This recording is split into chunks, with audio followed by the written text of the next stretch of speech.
네, 구독자 여러분 안녕하세요. 공인중개사 이승주TV의 사당동 공인중개사 이승주입니다. 등기부에 대해서 좀 말씀을 드리려고 합니다. 최근에도 강의를 많이 다니면서 이 등기부에 대해서 우리나라의 어떤 제도 때문에 지금 사기가 일어나고 이 등기부에 대해서 어떤 의미랑 또 어떤 주의를 취하고 있는지 이런 부분들을 좀 설명을 드리려고 합니다. 사실은 좀 아이러니한데요. 우리나라에서 지금 계약을 할 때 볼 수 있는 제반 서류 중에 가장 첫 번째로 그리고 1순위로 봐야 되는 게 이 공적장부 중에선 등기사항 전부 증명서라고 하죠.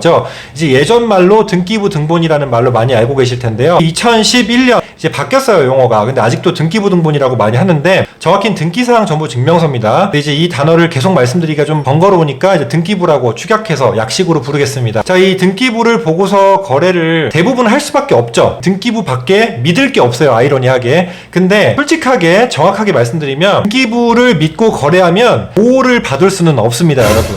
그러니까 이 보호장치에 대해서 여러분이 권리를 챙길 수밖에 없는 이런 현실적으로 짜증나는 상황인 게 지금 현재의 등기 제도인데요. 그 이유에 대해서 말씀을 드릴게요. 자, 등기를 믿을 수 없는 이유는요. 첫 번째가 가장 큰 게 이제 등기의 공신력이라고 합니다. 공신력은 말 그대로 공공연하게 믿을 수 있는 힘, 이 힘이 부여가 됐느냐인데 공신력은 서류를, 등기부라는 서류를 믿고 거래한 사람들을 보호해 줄 수 있는 강한 힘이에요. 한마디로 이 등기부를 뽑아서 이걸 보고 거래한 사람들이 이걸 믿고 거래한 거 아닙니까? 서류를. 그러니까 이 서류가 잘못되었다 할지라도 이 서류를 보고 거래한 사람들은 보호를 해줘야 된다는 게 공신력이에요. 이게 어마어마한 힘이죠. 근데 우리나라는 이 공신력이 없어요. 그럼 등기를 보고 거래하는 건 뭐예요? 라고 하는데 이건 공시효과라고 합니다. 말 그대로 공공연하게 보여주는 이 효과는 있어요. 그러니까 등기부에 누가 주인인지 채권 같은 보증금은 안 보이지만 근저당이나 전세권을 누가 설정했는지 이런 것들은 볼 수가 있는 건데요. 되게 아이러니컬하죠. 그래서 우리나라는 이 공시효과만 있기 때문에 공신력이 없습니다.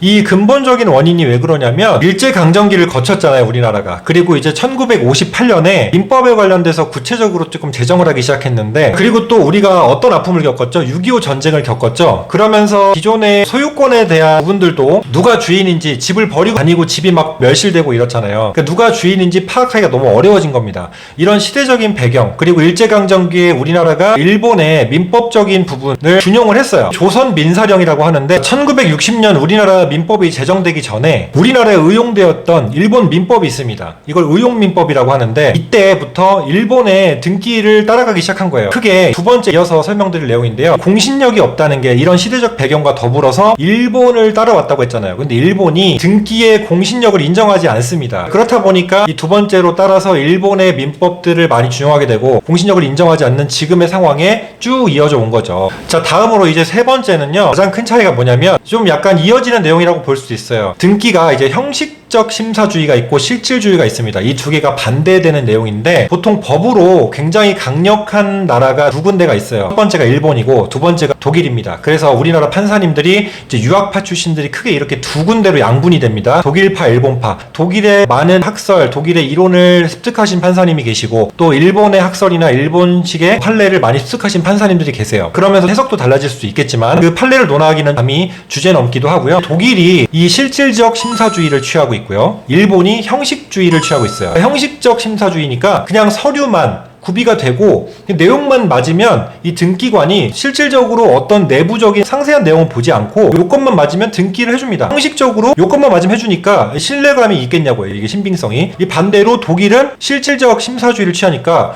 어떤 등기를 하고자 하면 물론 등기관이나 등기소에서 엄청 바쁘겠죠. 왜냐하면 실질적으로 출장도 나가야 돼서 이 사실관계를 파악하고 맞으면 등기를 해주니까, 이러니까 이제 공신력이 부여가 되는 거예요. 이제 그 차이 때문에 형식주의냐 실질주의냐, 공신력이 없느냐 공신력이 있느냐, 이 차이로 가장 크게 양분이 되는 상황인 거죠. 우리나라 같은 경우는 등기에 공신력이 없고 또 형식주의를 취하다 보니까 그냥 요건만 맞춰서 간 사람이 등기를 신청하면 그냥 그 등기관이 그 등기를 해줘요. 사실관계가 명확한지 여부는 알 수가 없는 겁니다. 그럼에도 불구하고 지금 우리나라가 보호되는 제도가 없기 때문에 이런 등기를 믿고 거래하거나 이 등기 때문에 사기를 치거나 이런 경우가 있어도 보호를 못 받는다는 거죠. 그래서 지금 실질적으로 계속 이야기가 나오는 게 우리나라가 실질적 심사주의를 취해야 된다. 물론 이제 앞서 설명드린 대로 등기관들이 엄청 바빠지고 등기소가 불이 나겠죠. 그렇다 할지라도 이 재산을 보호할 수 있는 권리가 가장 중요한 게 아니냐라는 의견도 많이 있고요. 쉽게 근데 변화되진 않는 게 오랜 관습이기도 하고 또 법도 많이 개정을 해야 되고 개인의 사적 재산에 부분에 대해서 많은 분쟁이 예상이 돼요. 그러다 보니까 이 공적장부인 우리나라 1순위로 가장 많이 보는 등기부에 대해서 지금 믿고 거래해도 보호를 받을 수가 없다는 거예요. 실제 파견을 나가야 되는 공무원 수도 엄청 늘려야 되고요. 부실법이라고 있죠. 이 부분에 대해서도 전폭적인 대폭적인 개정도 해야 될 것이고, 명의신탁이나 양도담보 이런 쪽에 대해서도 이 등기에 관해서 전부 다 등기법도 모두 다 바꿔야 되는 상황일 수도 있어요. 이러다 보니까 이제 줄줄이 이 대대적으로 손을 봐야 되는 상황이 쉽지 않은 거죠. 그렇다면 지금 현재 상황에서 우리가 해야 되는 것은 무엇인가? 아이러니하게 등기부를 보고 거래할 수밖에 없는데, 그럼 등기부를 믿고 거래한 사람들을 보호를 안 해줘? 이게 말이 돼?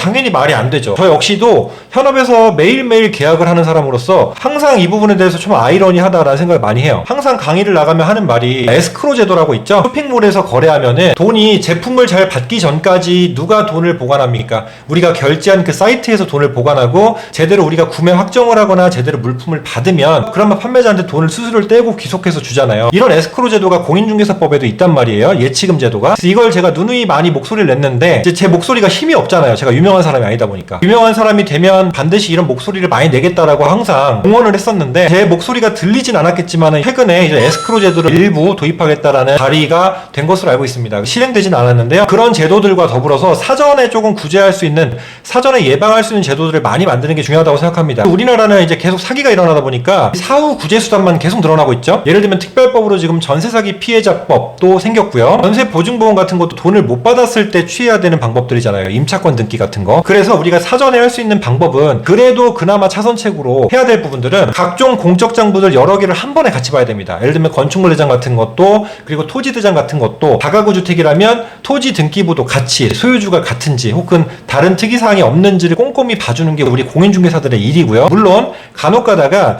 등기랑 대장이랑 소유주나 객관적 사실이 다를 수 있어요. 권리는 등기가 우선하고 객관적 사실은 서류가 우선하지만, 그럼에도 불구하고 여러 개를 한 번에 보면서 의심적인 부분은 당연히 고치고 들어갈 수밖에 없어요. 그 다음 보증보험은 임대차 전세보증금이 높을수록 당연히 해야 되는 당연한 시점으로 가고 있고, 이 매매도 제가 영상을 하나 남겨드렸지만은 매매도 보험을 들 수가 있습니다. 여러분, 매매 권원보험이라는 걸 들 수가 있어요. 이 영상에서 설명하기 좀 길고요. 해당 영상을 좀 참조하시면 좋을 것 같고요. 그 다음에 이제 금액이 높으면 높을수록 당연히 다가구 주택이라면 선순위 보증금 합계까지 보고 안정성을 보고 들어가야 될 것이고, 등기가 아직 되지 않는 압류나 가압류가 되기 전에 밀렸는지 확인하는 방법이 바로 국세 지방세의 경우는 완납증명을 보여주는 거죠. 그리고 대출 같은 게 있다 이러면 말소한다고 하면은 말소를 등기부만 보고 확인할 게 아니라 원리금 완납증명서를 은행에서 직접 발급받는다든지, 그리고 등기를 하면 등기 필증 있잖아요. 매매를 할 때 등기 권리증을 통해서 진정한 소유자인지도 확인해야 됩니다. 결론적으로는 서류 여러 개를 한 번에 꼼꼼히 보고, 그 다음에 우리가 계약할 때 그래서 뭘 해요?